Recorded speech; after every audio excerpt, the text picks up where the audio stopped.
कर्नाटक विधान परिषदेच्या निवडणुकीत काँग्रेस पक्षाने मोठा विजय मिळवलाय। 7 जागांपैकी तब्बल 5 जागांवर काँग्रेसचे उमेदवार विजयी झाले। विशेष म्हणजे काँग्रेसकडे 135 आमदार असल्यामुळे पक्षाचे 4 उमेदवार सहज निवडून येतील अशी सर्वांची अपेक्षा होती। मात्र मुख्यमंत्री डी.के. शिवकुमार यांनी राजकीय गणितच बदलून टाकलं। भाजप आणि जनता दल सेक्युलर मधील क्रॉस वोटिंग घडवून आणत काँग्रेसच्या 5व्या उमेदवारालाही विजय मिळवून दिला। या निवडणुकीत काँग्रेसला अपेक्षेपेक्षा तब्बल 16 मते अधिक मिळाल्याची चर्चा आहे। त्यामुळे या विजयाचे सर्व श्रेय त्यांनाच दिले जाते। एकीकडे देशातील अनेक राज्यांमध्ये काँग्रेसला पराभवाचा सामना करावा लागतो।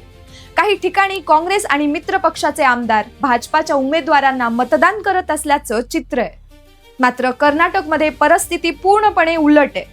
यापूर्वीही त्यांनी भाजपामध्ये क्रॉस वोटिंग घडवून आणल्याची चर्चा आहे। त्यामुळे ते केवळ कर्नाटकचे नेते नसून काँग्रेसचे संकटमोचन म्हणून ओळखले जातात।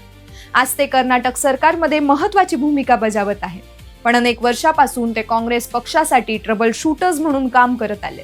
या राजकारणामध्ये भाजप काँग्रेसचे आमदार फोडून सत्ता बदलवण्याचा प्रयत्न करते। त्या राज्यांमध्ये जाऊन काँग्रेसची सत्ता वाचवण्यासाठी त्यांनी सक्रिय भूमिका घेतल्याचे आपल्याला अनेकदा पाहायला मिळाले। दुसरीकडे मुख्यमंत्री आणि माजी मुख्यमंत्री सिद्धरमैया यांच्यातील समन्वय देखील काँग्रेससाठी मोठी ताकद ठरू शकतो। जर दोन्ही मोठे नेते पुढील वर्षी अशाच प्रकारे एकजुटीने काम करत राहिले तर 2028च्या विधानसभा निवडणुकीत कर्नाटकमध्ये काँग्रेसचे सरकार पुन्हा सत्तेत येऊ शकते, असे अनेक राजकीय जाणकार सांगतात।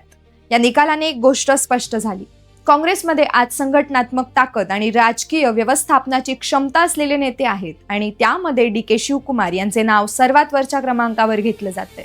आता प्रश्न असा आहे, डी.के. शिवकुमार हे काँग्रेसचे सर्वात प्रभावी रणनीतिकार आहेत का?